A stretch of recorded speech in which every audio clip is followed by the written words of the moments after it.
Сәлеметсіңдер ме балалар? 66-шы сабақ П дыбысымен әріпімен танысамыз. Ең алдымен каналға тіркел. П дыбысымен әріпі бізде дауыссыз дыбыс.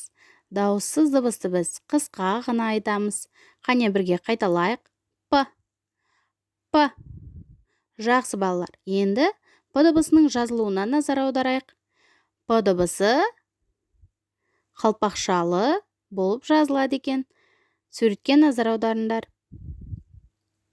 Көрдіңдер ғой қалай жазылатынын, иә?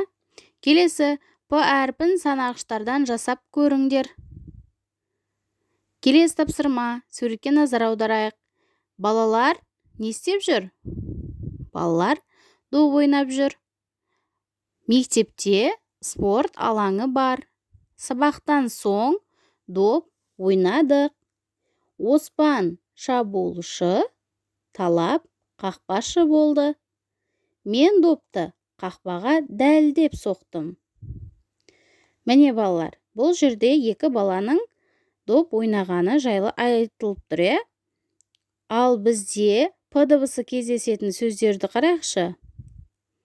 Доп, мектепте, спорт, иә? Тағы қандай сөздерде П әріпі кездесіп тұр? Оспан, талап, дәлдеп деген сөздерде П әріпі кездеседі екен балалар. Жақсы. Келесі қарамен жазылған сөздерді тұтастай және буынға бөліп оқимыз. Доп, топ, сап, қап, апа, арпа, аспан, ақпан. Міне балалар, осылай оқимыз.